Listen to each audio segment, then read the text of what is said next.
이스라엘이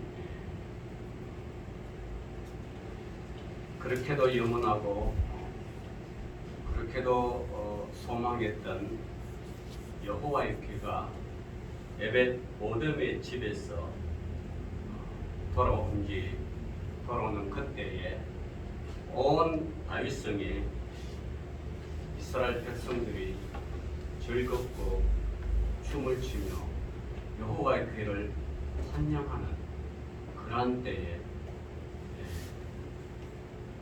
한 다윗 왕은 이것을 즐거워하고 춤을 추며 기뻐했고 다윗의 아내 미갈은 그 왕이 채신머리 없이 모든 백성 앞에서 특히 왕궁에서 옷이 벗겨지고 흘러내리는 것도 모르는 채 그렇게 춤을 추는 것을 보고 마음속에 다윗 왕을 업심여길 뿐만 아니라 그것을 또 채통 없다고 호통치고 요즘 말하면 잔소리하는 그러한 것을 두고 성경은 그 후에 어떻게 되는지를 상세하게 말씀해 주고 있습니다. 자, 오늘 이 하나님의 법궤, 법궤를 다윗성으로 들어오는 그 과정, 여러분 아시죠? 처음에 법궤를 들어오다가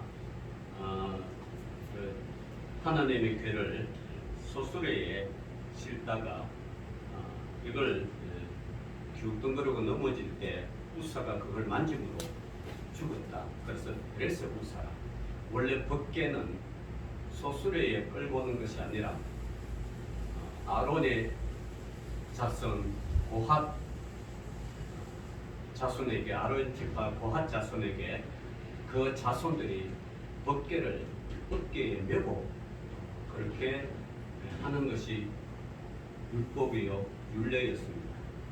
그것을 까무락하게 모든 백성들이 잊어버린 이때에 하나님의 공의로 우사를 쳐 죽음으로써 이것이 이제 어떻게 할 것인가.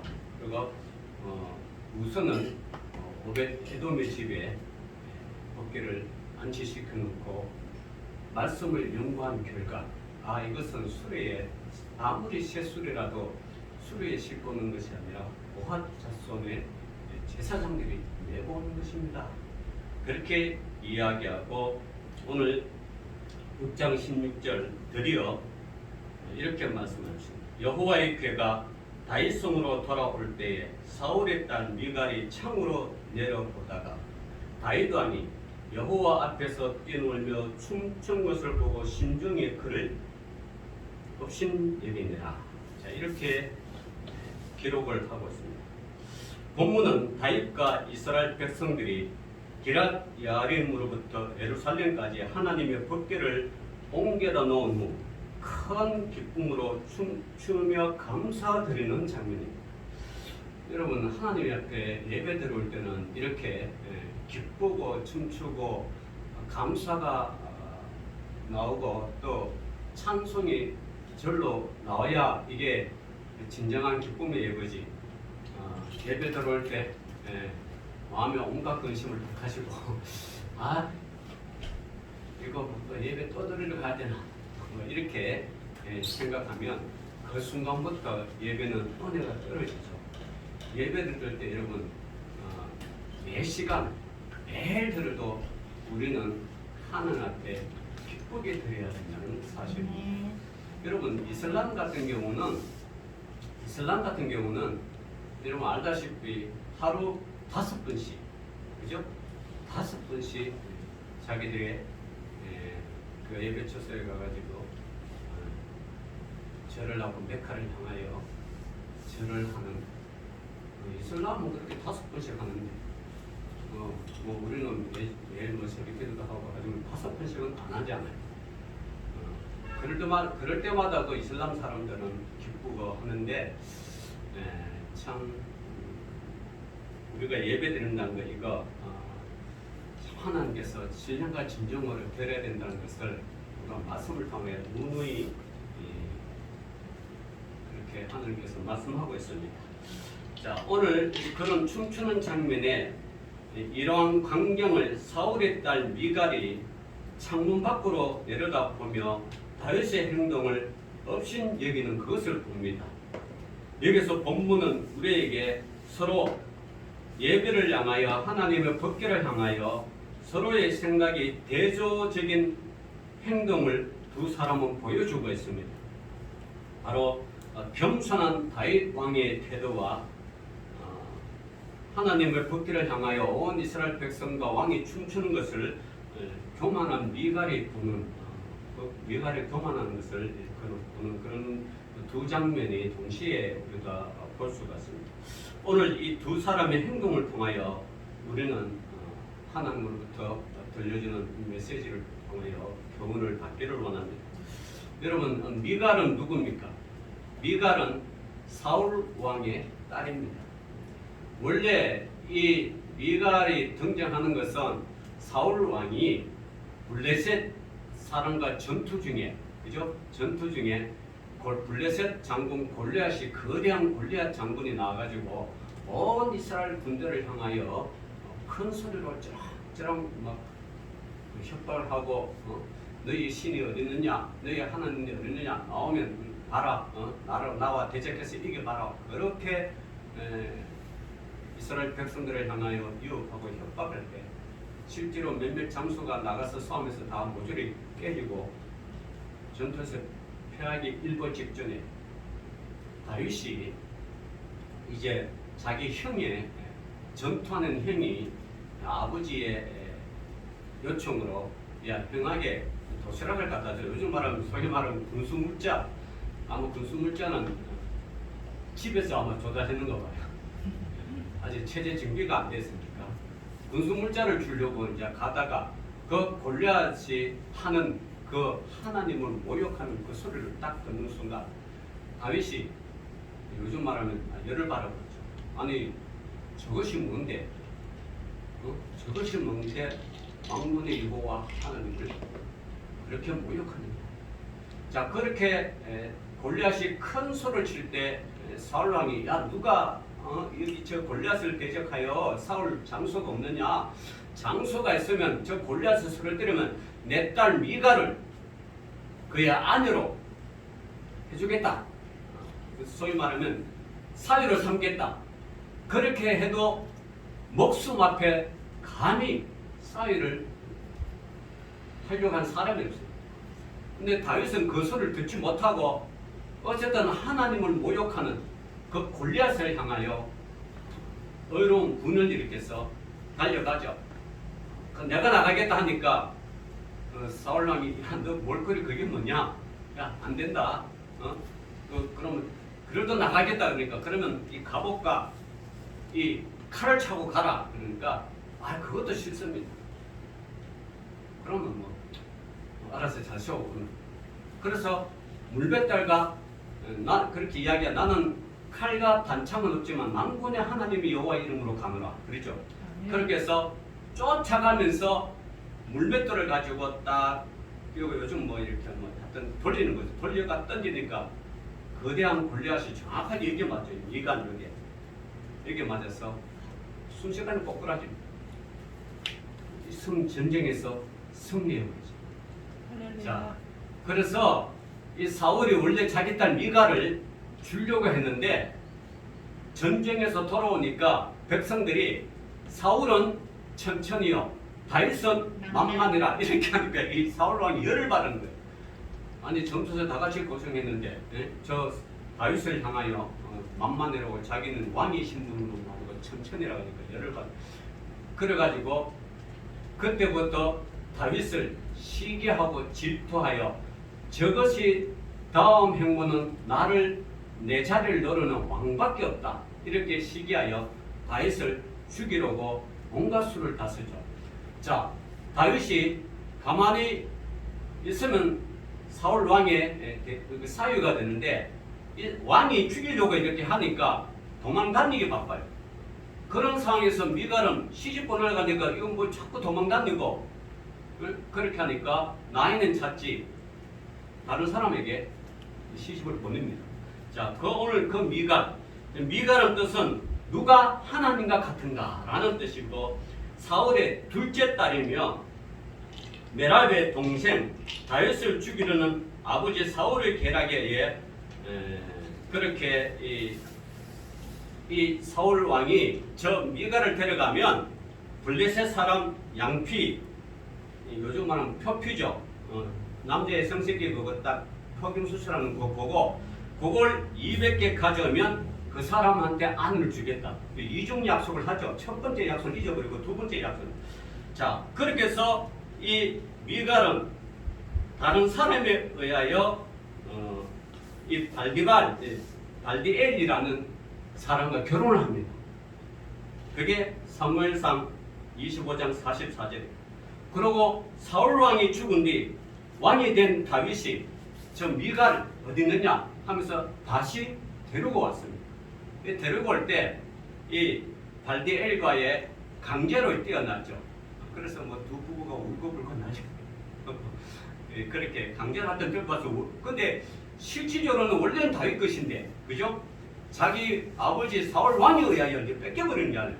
그리고 발디엘과 결혼했는데 이걸 다윗이 원래 내 아내 미갈을 데리고 와서 그래서 강제로 헤어져 가지고 이제 다윗 성에 데리고 와서 사는 이 광년입니다. 이 지금 데리고 와가지고 그래서 데리고 올 때 이제 그 가운데 법궤를 데리고 오니까 미갈이 뛰는 거 춤추는 거 하는 게 없으냐고 그러니까 천하라는 생각이에요. 그러니까 미갈을 보면 있어서 지금은 다윗이 온 이스라엘에게 존경받는 왕이지만 원래는 이 미갈 아버지가 왕이었잖아요. 그죠? 자기가 아버지가 왕일 때 한낱 이름 없는 이 소년이 어느 날 왕이 돼가지고 온 백성에게 친寵받고 하는데 그것을 본 미갈이 과거를 생각하면서 저건 옛날 과거에는 뭐요? 내 아버지 부하였고 미천한 사람인데 아무 그걸 생각하는 것 같아. 현재를 생각하는 거 아니고 과거를 생각하면서 그래서 없인 일이 있어요. 자, 그렇게 하고 17절에 여호와의 궤를 메고 들어가서 다윗이 그것을 위하여 친 장막 가운데 그 준비한 자리에 그것을 두며 다윗이 번제와 화목제를 여호와 앞에 드립니다. 야, 법궤가 이제 이스라엘 땅에 다윗에게 얼마나 기뻐요. 이제 이 법궤라는 거는 정치, 종교, 특별히 종교적인 중심지가 이제 예루살렘이 되는 거예요.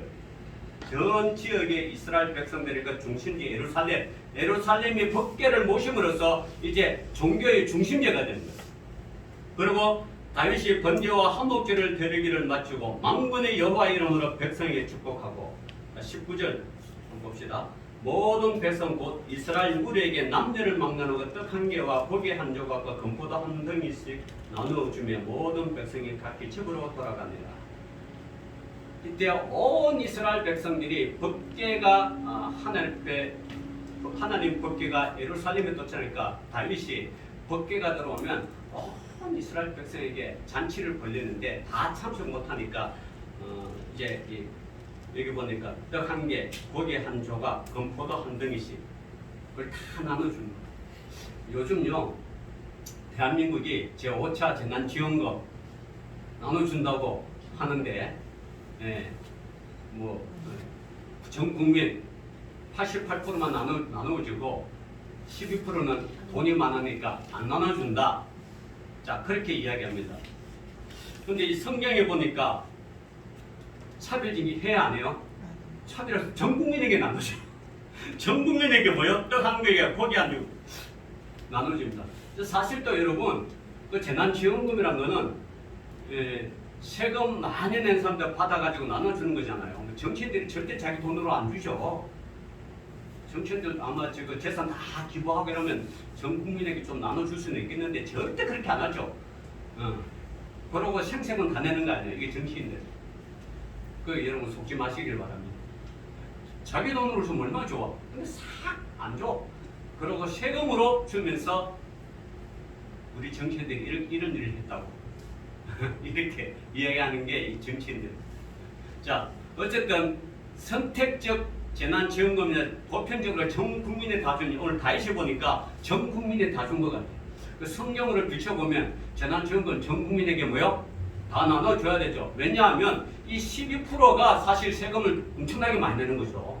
엄청나게 많이 내는 사람한테는 돈 안 주고 세금 적게 내는 사람들은 나주고 이건 좀 불공평한 제 개인적으로 생각은 그래요.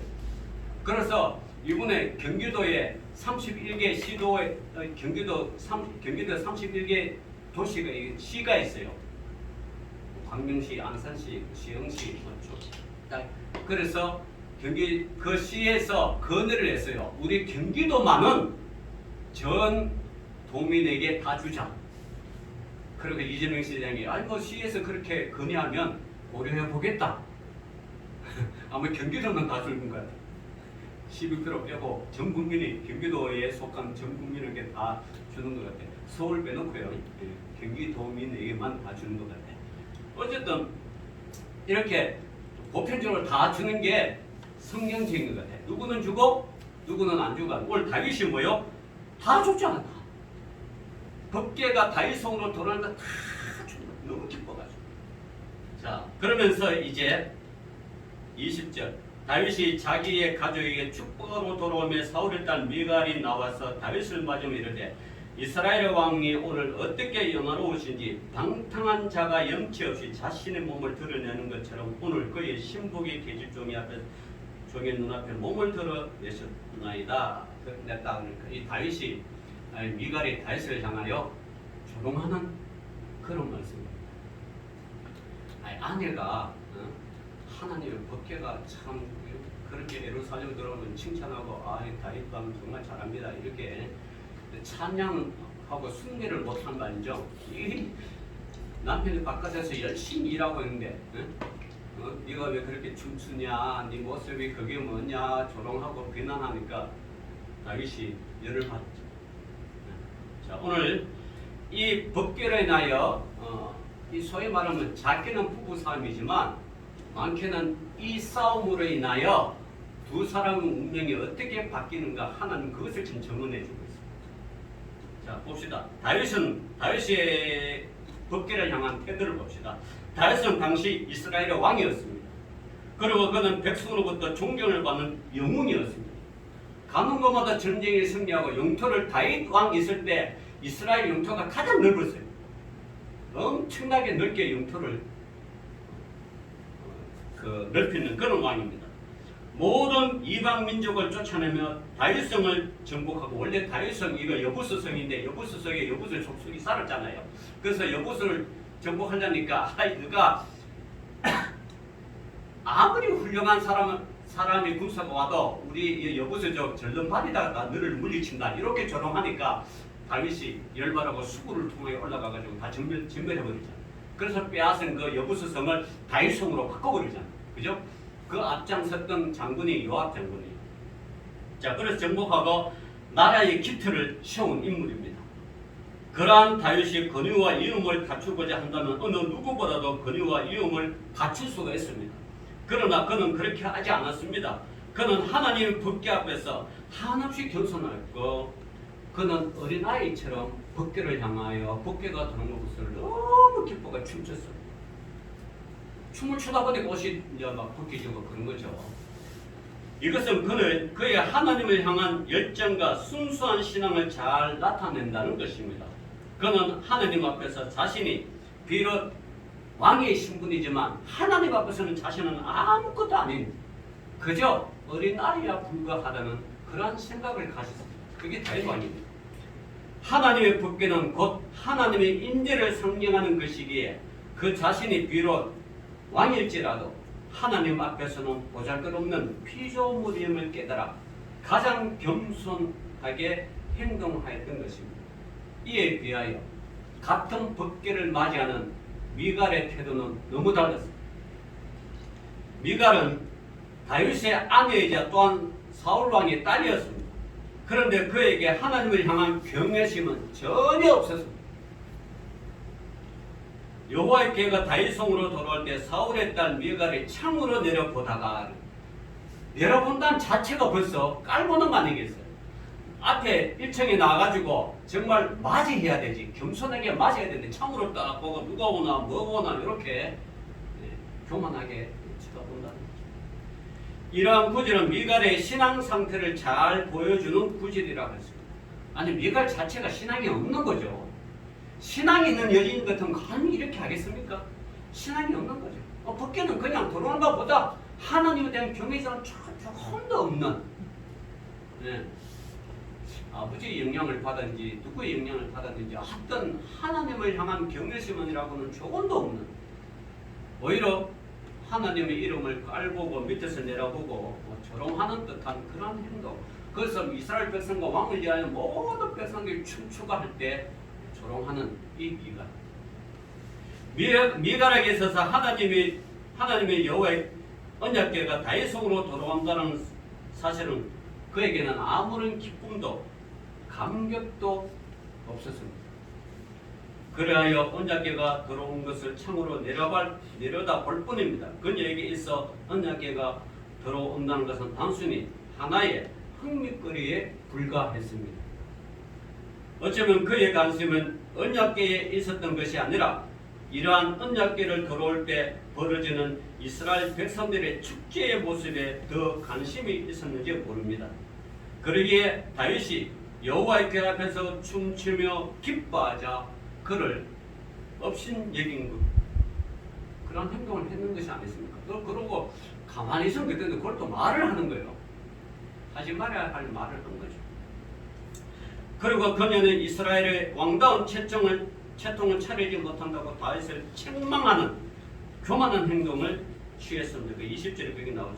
미갈은 이렇게 하나님의 언약의 본질적인 의미, 곧 하나님의 인자하심을 생각하지 못하고 오히려 외형적이고 지역적인 문제에만 더 관심을 둔 정말 교만하고 미련한 여인입니다. 자, 그러면 마지막으로 이제 다윗과 미갈을 하에 이 언약궤를 인하여 다윗과 미갈의 결말을 한번 봅시다. 하나의 사건에 대한 대조적인 두 사람의 행동은 곧 그 두 사람에게 대조적인 결말을 나타내게 했습니다. 하나님의 임재에 대한 방관자적이고 냉소적인 미갈은 그리고 교만한 미갈은 그 이후 하나님의 은혜를 받지 못했습니다. 그것은 사울의 딸 미갈이 죽는 날까지 자식이 없으리라라는 본문에 그것을 기록하고 있습니다. 미갈로부터 업신여김을 받은 다윗은 왜 자식이 없을까? 부부간에 자식이 없다는 것은 둘 중에 하나예요. 부부간에 부부 관계가 없다는 거예요. 그러니까 잠자리를 같이 하지 않았다는 거예요. 이후로 너 미갈 이제 나와의 잠자리는 끝이야. 너 아니라도 여자 많아. 다윗이 여인이 많았잖아. 미갈 전에도 벌써 헤브론에서 예루살렘에서 얼마나 많아. 그래도 예정을 생각해서 원래 혼인하기로 했던 첫 번째 여인 예정을 생각해서 데리고 왔는데 이 데리고 왔더만 이 여인이 자기 옛날 왕 아버지 시대에 소녀 장궁으로 생각하고 다윗을 업신여깁니다. 그러니까 이 말을 업신여기는 이 냉소적인 말을 딱 들은 순간 다윗은 너와의 삶은 이제 끝이다. 끝. 불행 시작. 행복 끝 불행 시작. 둘 중에 하나죠. 그래서 다윗이 미갈을 일평생 가까이 하지 않고 자식 없고, 두 번째는 하나님이 미갈의 태를 막아버립니다. 새벽에도 그랬죠. 여인이 자녀를 낳지 못하면 여인으로서의 그 당시 사회 풍습에 여인으로서의 삶의 존재 가치가 없었습니다. 그래서 한나가 그렇게 자녀를 달고 아들을 달고 울고불고 대성 통과하고 하나님께 매달리는 거죠. 이 매달리면 미갈이 다윗에게 그렇게 매달려서 나랑 같이 살고 잘 살아봅시다. 그렇게 다윗 왕이여 정말 잘했습니다. 우리 아버지 시대에 도 법궤가 들어오지 못했는데 당신이 이렇게 법궤를 들어오니까 너무 값을 이렇게 칭찬해줘야 되는데 그걸 업신여기니까 이제 이 관계가 끝나는 거죠. 둘 다 해당돼요. 일단 하나님께서 태를 열어주지 않고, 두 번째는 다윗 왕과의 영원의 부부 관계의 삶을 끝나는 거예요. 참 이런 똑같은 사건을 놓고 하나님의 법궤가 드는 똑같은 사건을 놓고 다윗 왕은 이후에 법궤를 중심으로 다윗 성의 법궤를 중심으로 이스라엘 나라가 점점 강성해지고 그죠? 역사의 전무후무한 왕으로 이름을 떨쳤던 그런 다윗의 겸손한 신앙 모습에 이후로는 그 더 큰 축복을 받아서 이스라엘의 영원히 존경받는 왕으로서의 삶을 살았고 죽음 이후로도 지금도 예루살렘에 가면 다윗 왕요 진짜면은 저기 있어요. 근데 가면을 만들어 가지고 전 세계의 관광객들에게 보여주면서 얼마나 이 다윗 왕 그래서 지금도 이스라엘 국기가 뭐요? 다윗별 그게 이스라엘 국기 상징. 근데 미갈은 이후로부터 역사에 등장하지 않고 이름도 빛도 없이 그냥 사라집니다. 네, 그것을 봅니다. 똑같은 이 법궤를 하나를 가지고 겸손하게 하나님을 잘 섬겼던 춤추면 잘 섬겼던 다윗 왕은 역사의 전무후무한 왕으로서의 칭송을 받은 반면 그것을 무시하고 전혀 그 법궤에 대한 관심이 없고 자기 남편이 무슨 행동을 하나 그것만 가만히 지켜보다가 그것을 책망하고 지적하고 그렇게 했던 미갈은 이후로는 다시는 역사에 등장하지 않고 사라져버리는 그래서 사울 왕의 그 뭔가의 비극을 무시하니 미갈에게 나타난 이런 것을 봅니다. 오늘 현재도 그래요. 여러분 예배 드리러 때 정말 심중에 기쁘게 하면서 그렇게 오는 자와 의무적으로 뭐 이렇게 마지못해 이렇게 하나님께 예배 드리면 그거는 지금은 별 차이가 없지만 나중에 가면 갈수록 신령과 진정으로 예배 드리는 것은 하나님께서 여러분 너 시작은 미약해서 나중에 뭐요? 창대하리라는 그런 하나님의 완한 그 복을 주지만 이 예배를 자꾸 멀리하고 기피하고 회피하고 기쁘게 되지 않는 사람은 나중에 그 영혼이 소멸되고 고갈되고 영벌에서 나중에 가는 거죠. 이런 것을 오늘 다윗과 미갈을 통하여 오늘 우리에게 들려준 하나님의 말씀입니다. 여러분 예배를 어떻게 됩니까? 하나님을 어떻게 섬겨야 됩니까? 그분에 어떻게 우리가 순종해야 됩니까? 우리는 하나님 앞에서 다윗처럼 어린아이처럼 모든 걸 내려놓고 예배를 어떻게 기쁘고 즐겁게 그렇게 해야 되지 않습니까? 자, 결론입니다. 네. 사랑하는 성도 여러분, 우리는 어떠한 신앙 모습을 가지고 있습니까? 적극적이고 겸손한 다윗의 신앙 모습입니까? 아니면 냉소적이고 방관자적인 교만한 미갈의 신앙 모습입니까? 우리의 지위가 아무리 높더라도 우리의 신분이 아무리 고귀하더라도 우리의 나이가 아무리 많더라도 하나님 앞에서는 언제나 어린 아이임을 깨달아야 합니다. 어린 아이는 너무 즐거우면 막 웃고 난리 나잖아. 그런 즐거움. 그 웃는 것에 대해서 뭐 어떤 그런 게 없잖아. 그냥 즐겁게 웃는 거잖아. 그래서 참 이 어린아이처럼 그러한 신앙생활 그러함으로 전적으로 하나님을 믿고 의지하며 겸손히 따르는 자가 되어야 할 것입니다. 그렇지 않고 냉소적으로 축제하면 관심이 있는 자기 자신의 그런 아니려면 관심 있는 미갈은 하나님께서는 그 우로는 더 이상 보할 가치조차 없는 그런 여인으로서 삶을 마감하게 됩니다. 그래서 이 법궤를 가지고 두 사람의 신앙 모습을 통하여 한 신앙은 정말 역사에 길이 남고 냉소적인 사람은 역사에서 사라져가는 그런 비극적인 것은 똑같은 하나님의 그 법궤를 어떠한 모습으로 행했다는 것을 드러납니다. 오늘도 여러분, 사랑하는 성도 여러분, 이 예배를 들을 때 그게 뭐 세례 예배든 뭐 수예배든 뭐 철화등 주일예배든 오전에도 오전 그 상관없이 들을 때마다 기쁨으로 예배를 들어서 참으로 하나님께 사랑받는 저와 여러분 되시기를 주의 이름으로 축원합니다. 기도합시다. 주님 감사합니다. 오늘도 믿음의 백성들 다시 법궤를 하는 예루살렘에 들을 때 그렇게 기뻐했던 것처럼 오늘도 주의 백성들 주님께 예배드릴 때 기쁜 마음으로 예배드려서 네. 참으로 하나님 앞에 말할 수 없는 은혜와 은총과 복을 받는 믿음의 해맑은 교회 성도를 다 되게 하여 주옵소서. 네. 예수님 이름으로 기도 올리옵나이다.